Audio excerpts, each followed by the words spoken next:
네.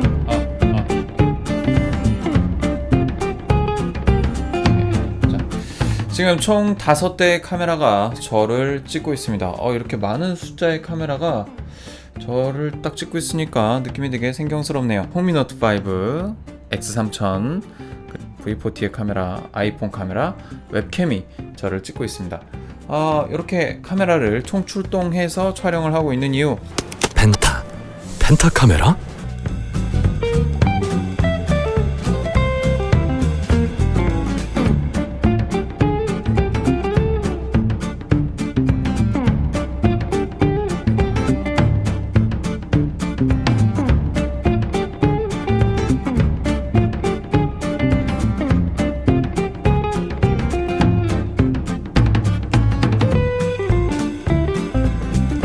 펜타 카메라를 표방하고 시장에 내놨던 V40가 사용한 사용감에 있어서는 굉장히 극악을 치닫는 그런 형태로 저에게 다가왔습니다.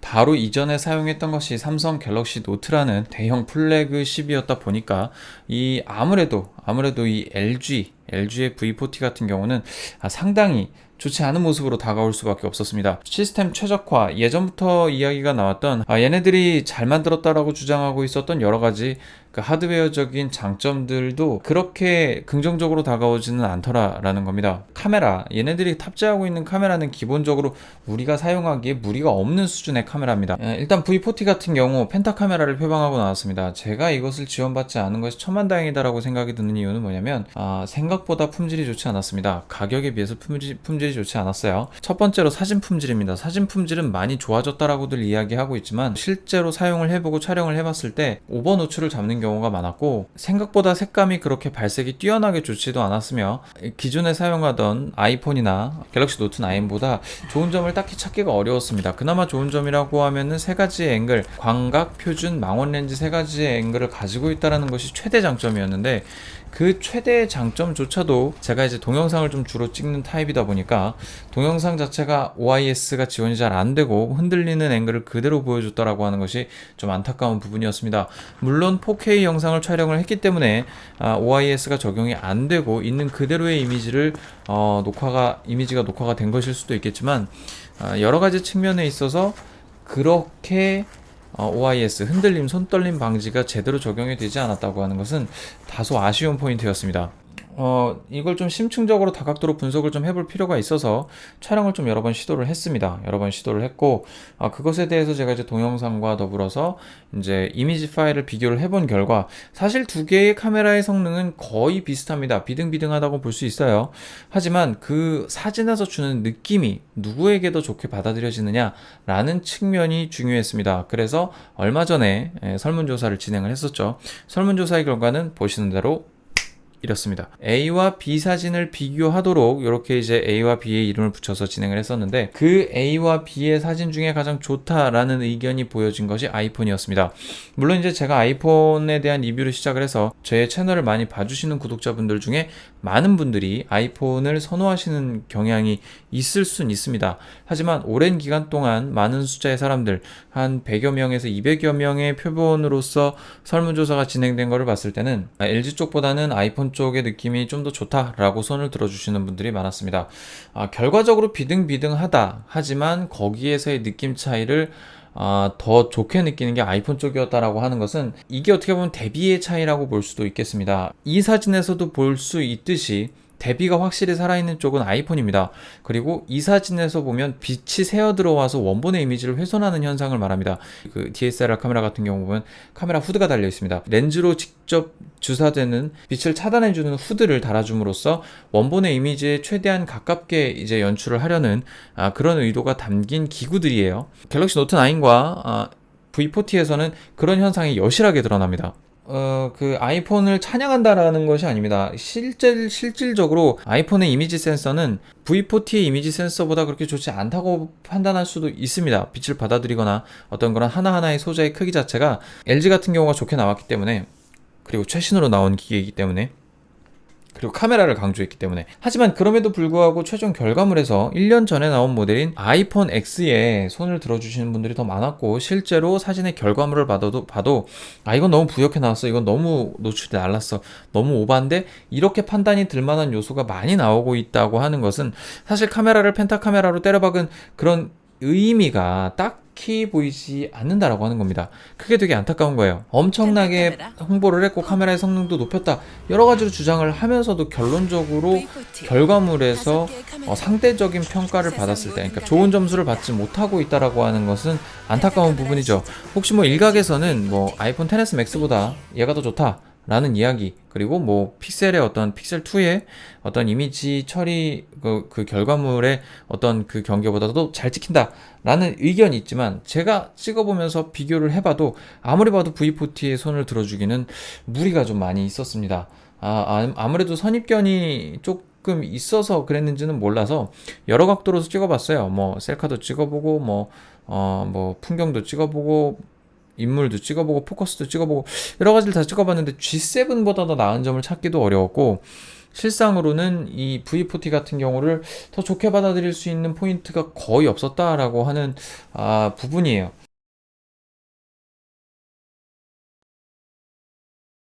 이런 이미지를 강렬하게 받을 수밖에 없었던 이유 중에 하나도 바로 이제 하드웨어, 그러니까 소프트웨어 최적화에 있었는데, 제가 이제 주로 요즘에 좀 돌리는 게임 중에 하나가 에픽7이라는 게임이 있습니다.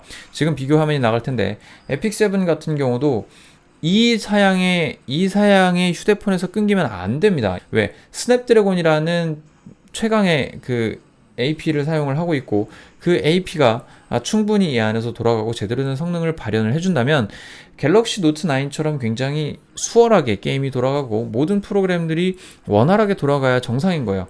하지만 G7 때도 그랬지만 2D 게임의 재생 능력은 정말 가히 최악의 수준에 치닫습니다.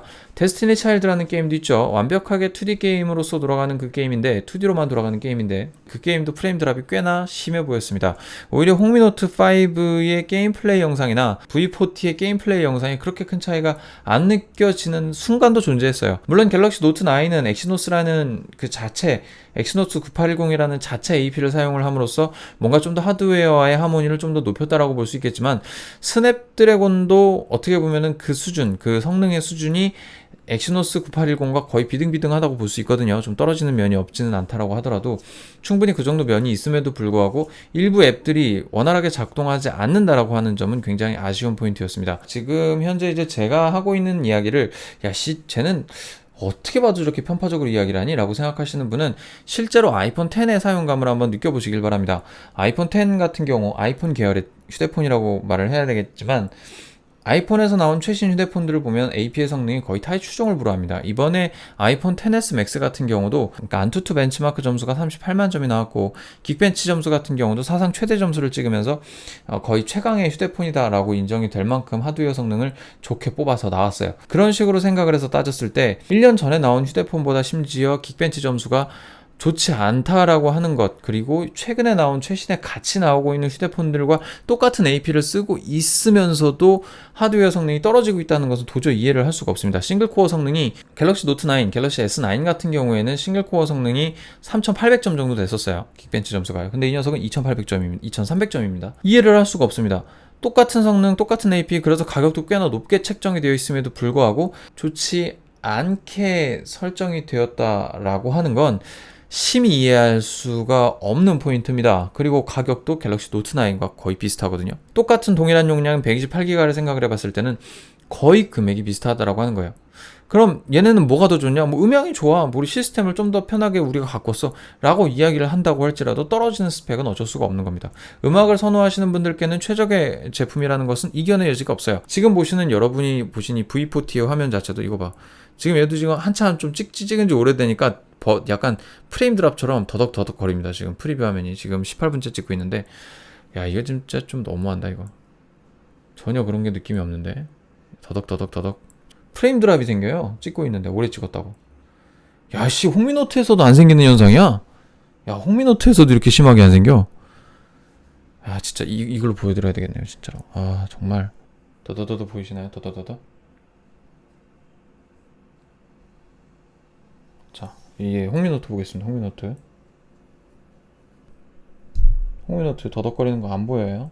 더덕거리는 거 안 보여? 아이폰입니다. 아이폰 더덕거리는 거. 아이폰 버벅거림 없어요. 이런 에러 나는 모습이, 이런 오작동하는 모습, 이렇게 이상하게 작동하는 모습이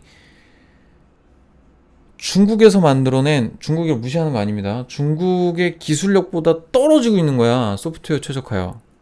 일단은 제가 좀 한 가지 말씀드리고 싶은 건, 너는 휴대폰을 사가지고 왜 휴대폰의 어떤 좋은 기능이나 이 휴대폰을 산 사람들의 기분을 나쁘게 하니라고 말씀하시는 분들 굉장히 많습니다. 하지만 그거는 많은 분들이 다 이미 이야기하고 있는 것이고, 저보다 더 이런 것들에 대해서 전문적으로 알고 계시는 분들이 충분히 감지하고 있는 부분입니다. 저는 일관적으로 나쁘다라고 이야기하는 것이 아닙니다. G7 같은 경우도 어느 정도 좋은 포인트가 있다고 했어요. 45점이라는 100점 만점에 45점이라는 짠 점수를 주긴 했지만 거기에서의 매력이 분명히 있다라고 언급을 드렸습니다. 좋은 점은 좋은 점이고 쓸만한 점은 충분히 쓸만한 점이 있다라고 말씀을 드렸어요. 굉장히 괜찮은 면이 많았던 휴대폰입니다. 그 포인트를 빼고 이야기할 수밖에 없어요. 왜? 좋아진 건 펜타 카메라밖에 없거든. 근데 그것밖에 없는데 그 펜타 카메라 기능을 받아들이고 운용하는 이 하드웨어 그리고 소프트웨어가 개판 5분 전인 거예요 지금. 나머지 여러분들이 알고 있는 V40에 관련된 좋은 점, 나쁜 점, 그리고 좋아진 점, 나빠진 점 다 알고 계실 거라고 생각을 합니다. 그래요. 좀 이제 아예 V40에 대한 정보가 없으셔서 V40에 대한 정보를 얻으러 오시는 분들께 이런 좀 비교적인 자료를 말씀을 드리자면 나름 괜찮게 사진은 잘 빠졌다라고 말을 할 수가 있어요. 하지만 그 이외의 것들 대화면인데 불구하고 크기도 큰데도 불구하고 무게가 가볍다는 장점이 있고 사운드 시스템 쿼드덱을 차용을 해서 쿼드덱과 고성능 이어폰을 넣어줌으로써 그것을 활용해서 휴대폰의 어떤 엔터테인먼트적인 측면을 굉장히 많이 느낄 수 있도록 배려해 준 거는 굉장히 잘한 포인트예요. 굉장히 좋은 포인트라고 얘기할 수 있습니다. 긍정적으로 바라볼 수 있어요. 근데 문제는 뭐냐? 그 이외에 그 모든 것들을 아울러야 하는 가장 중요한 포인트는 AP의 운용, 그리고 AP와 소프트웨어의 하모니가 개판이라는 거예요. 진짜로 개판인 거예요. 이런 품질을 본 게 아이폰에서도 솔직히 아이폰 6에서도 이걸 못 본 것 같아요. 이런 식의 어떤 하드웨어의 개판 5분 전을 본 적이 없는 것 같습니다. 2D 게임을 하면서 끊긴다? 말도 안 되죠. 3D 게임은 잘 돌아가냐? 또 그것도 아니거든요. 어쨌든 플레이 자체는 잘 됩니다. 플레이는 되기는 되는데 그게 거슬린다는 거야. 뭐 그냥 애초에 V40나 LG 휴대폰류 그리고 스냅드래곤 기반으로 한 휴대폰을 사용하신 분들 그리고 최적화가 좀 덜 된 휴대폰들을 사용했던 분들은 V40가 좋게 느껴질 수도 있어요. 하지만 뭐 이미 높아질 대로 높아진 소비자들의 그런 어떤 니즈를 맞추기에는 이 V40 LG에서 나온 이 휴대폰은 결코 소비자들에게 긍정적인 평가를 받기가 너무 어려울 거다라고 하는 겁니다. 저 같은 하드코어 유저들, 휴대폰의 성능을 극한까지 끌어올려서 사용하는 사람들 같은 경우는 더더군다나 심각한 문제가 되는 거죠.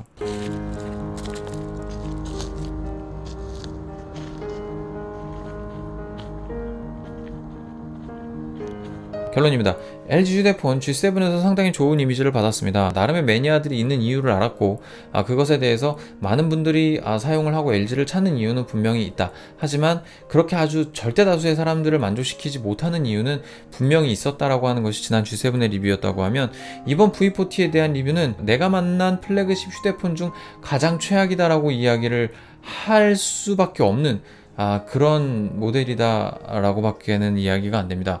사진이라고 하는 거, 카메라라고 하는 거 좋아졌잖아 라고 이야기하지만 갤럭시 노트 9도 그랬고 얘도 그랬고 어떤 휴대폰을 썼을 때도 제가 사용했던 방송용 카메라보다 좋았던 카메라를 본 적이 없습니다. 이 100만원이 채 안 되는 이 카메라조차도 화질이 얘네들보다 나아요. 카메라 렌즈가 여러 개 있다라고 하는 것에 대한 장점은 그렇게 크게 다가오진 않습니다. 광각 렌즈라는 거 하나만 저한테 좋게 다가왔어요. G7과 비교해서 진짜 변한 게 진짜 1도 없기 때문에 오히려 G7에서부터 걸러왔을 때 소프트웨어적으로나 하드웨어적으로나 변한 건 카메라 하나밖에 없고 껍데기밖에 없어요. 그렇기 때문에 이런 판단을 내릴 수밖에 없는 거죠. 심지어 컷 케이스도 거의 비슷해. 물론 뒤에 뒷판 디자인 이런 것들은 좀 신경 쓴 거는 있어요. 그립감 좋고 뭐 유려하게 이렇게 꺾어지는 건 다 나쁘지 않을 수 있습니다. 그런 것들은 부차적이다라고 하는 거예요. 휴대폰이 투박해도 사용하는 사용성 면이나 어떤 시스템 측면에서 효과적이고 효율적으로 잘 돌아가는 휴대폰이라고 하면 좋습니다. 아이폰 10 3기가 램 가지고도 잘 돌아가요. 예? 6기가 램 탑재하고도 이 지랄이에요. 누가 이거 씁니까 이거? 이 휴대폰은 사실 이전 LG 유저분들께도 추천할 수가 없습니다. 저처럼 광각 덕후들한테만 추천되는 휴대폰이에요. 진짜로요.